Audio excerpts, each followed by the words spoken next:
রাধে রাধে বন্ধুরা, অমৃত কথা বাংলা চ্যানেলের নতুন পর্বে আপনাদের সকলকে স্বাগত জানাচ্ছি। শ্রী হরি বিষ্ণুর অশেষ কৃপা পেতে অবশ্যই কমেন্ট বক্সে লিখুন হরে কৃষ্ণ। এই পর্বের বিষয় হলো ফাল্গুন মাসের কৃষ্ণ পক্ষের একাদশী, বিজয়া একাদশী, পূর্ণ পবিত্র ব্রত কথা, ব্রত মাহাত্ম্য সবটাই জানবো এই ভিডিওর মাধ্যমে। ভিডিওতে যাবার আগে অমৃত কথা বাংলা চ্যানেলটিকে অতি অবশ্যই সাবস্ক্রাইব করুন, লাইক করুন, কমেন্ট করুন, শেয়ার করুন, আধার্মিক নোটিফিকেশন ঘন্টাটি বাজিয়ে দেবেন। বিজয়া একাদশী পূর্ণ পবিত্র ব্রত কথা, ব্রত মাহাত্ম্য। বিজয়া একাদশী ব্রত কথা পাঠ করলে কিংবা শ্রবণ করলে বাজপেয় যজ্ঞের ফল লাভ করা যায়। ফাল্গুন মাসে কৃষ্ণপক্ষের একাদশী তিথি বিজয়া একাদশী নামে পরিচিত। শাস্ত্র মতে এই ব্রতের প্রভাবে ব্যক্তি সমস্ত কাজে বিজয় হয় ও পাপ থেকে মুক্ত হতে পারে। পদ্ম পুরাণ, স্কন্দ পুরাণ ও অন্যান্য ধর্মগ্রন্থে এই ব্রতের মাহাত্ম্য বর্ণনা করা হয়েছে। এই ব্রতের প্রভাবে সাধক সাংসারিক ও আধ্যাত্মিক জীবনে সফলতা লাভ করতে পারে। লঙ্কা জয়ের আগে ভগবান শ্রী রামচন্দ্র এই ব্রত পালন করেছিল, যে কারণে এই একাদশীর নাম হয় বিজয়া একাদশী। এই একাদশী পুজোর পর ব্রত কথা পাঠ না করলে এই ব্রতের আরাধনা অসম্পূর্ণ থেকে যায়। যুধিষ্ঠির মহারাজ শ্রীকৃষ্ণকে জিজ্ঞাসা করলেন, ফাল্গুন মাসে কৃষ্ণ পক্ষের কোন নামে একাদশী পালিত হয়, দয়া করে জানান। কৃষ্ণ বললেন, হে যুধিষ্ঠির, একদা নারায়ণ পদে আসনে বিরাজমান ব্রহ্মাকে এই প্রশ্ন জিজ্ঞাসা করেছিলেন, শ্রেষ্ঠ ফাল্গুন কৃষ্ণ পক্ষের যে বিজয়া নামক একাদশী আসে, দয়া করে তার পূর্ণ বর্ণনা করুন। ব্রহ্মা বললেন, নারদ শোনো, আমি এক উত্তম কাহিনী শোনাচ্ছি যা পাপ ক্ষয় করে। এই ব্রত অত্যন্ত প্রাচীন ও পাপ নাশক। এই বিজয়া একাদশী রাজাদের জয় প্রদান করে, এতে সামান্যতম সন্দেহ নাই। অতীতকালে ভগবান শ্রী রামচন্দ্র 14 বছরের জন্য বনে যায় ও সেখানে পঞ্চবটিতে সীতা ও লক্ষ্মণের সঙ্গে বসবাস শুরু করেন। সেখানে থাকাকালীন সময় রাবণ ছল করে বিজয়তা শ্রীরামের তপস্বী স্ত্রী সীতার হরণ করে। এই দুঃখে শ্রীরাম ব্যাকুল হয়ে ওঠেন। সেই সময় সীতার সন্ধান করতে করতে বনের মধ্যে যান। কিছু দূরে এগিয়ে আহত জটায়ুকে দেখতে পান তারা। এরপর তিনি বনের মধ্যে কবধ নামক রাক্ষস বধ করেন। তারপর সুগ্রীবের সঙ্গে শ্রী রামচন্দ্রের বন্ধুত্ব হয়। এরপর শ্রী রামচন্দ্র বানর সেনা একত্রিত করেন। হনুমানজি লঙ্কা অশোক বাটিকায় গিয়ে সীতার সঙ্গে সাক্ষাৎ করেন ও শ্রী রামচন্দ্রের চিহ্ন স্বরূপ মুদ্রিকা প্রদান করেন। সেখান থেকে ফিরে শ্রী রামচন্দ্রকে লঙ্কার সমস্ত সংবাদ জানান তিনি। হনুমানজির কথা শুনে শ্রী রাম সুগ্রীবের অনুমতিতে লঙ্কার প্রস্থান করে। সমুদ্র তীরে পৌঁছে তিনি লক্ষ্মণকে বলেন, সুমিত্রা নন্দন কোন পূর্ণ দ্বারা এই সমুদ্র অতিক্রম করা যেতে পারে।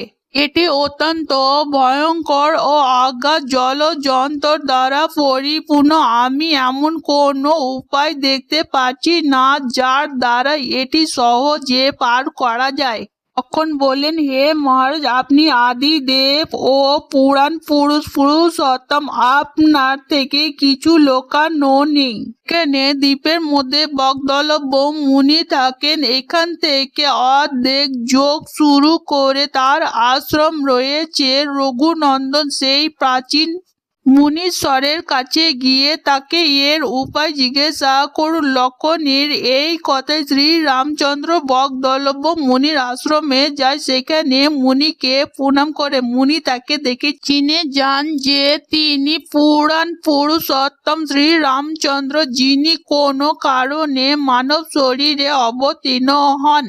তার আগমনে মুনি প্রসন্ন হন ও জিজ্ঞাসা করে, শ্রী রামচন্দ্র, আপনার আসার কারণ কি? শ্রী রাম বলেন, হে ব্রাহ্মণ, আপনার দয়ায় লঙ্কা জয়ের জন্য সেনা সহ সমুদ্র তীরে এসেছি মুনি, এবার কিভাবে সমুদ্র অতিক্রম করব সেই উপায় জানবো, আপনি আমার উপরে দয়া করুন। বকদলব মুনি বলেন, শ্রী রামচন্দ্র ফাল্গুন মাসের কৃষ্ণপক্ষের একাদশী ব্রত পালন করলে আপনি অবশ্যই জয়ী হবেন। বানর সেনার সঙ্গে এই নিশ্চিত সমুদ্র পার করতে পারবে। রাজা এবার এই ব্রত ফল দায়ক বিধি শুনুন। দশমী তিথিতে একটি কলস স্থাপন করুন। সেটি সোনার, রূপো, তামা বা মাটির হতে পারে।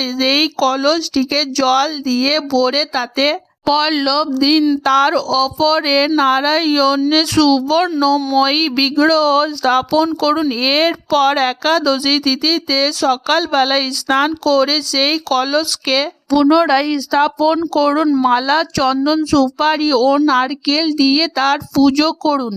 কলসের ওপরে সপ্তধান্য ও জব রাখুন। গন্ধ, ধূপ, দীপ ও নৈবেদ্য দিয়ে পুজো করুন। কলসের সামনে বসে সারা দিন উত্তম কথাবার্তা দ্বারা সময় কাটান।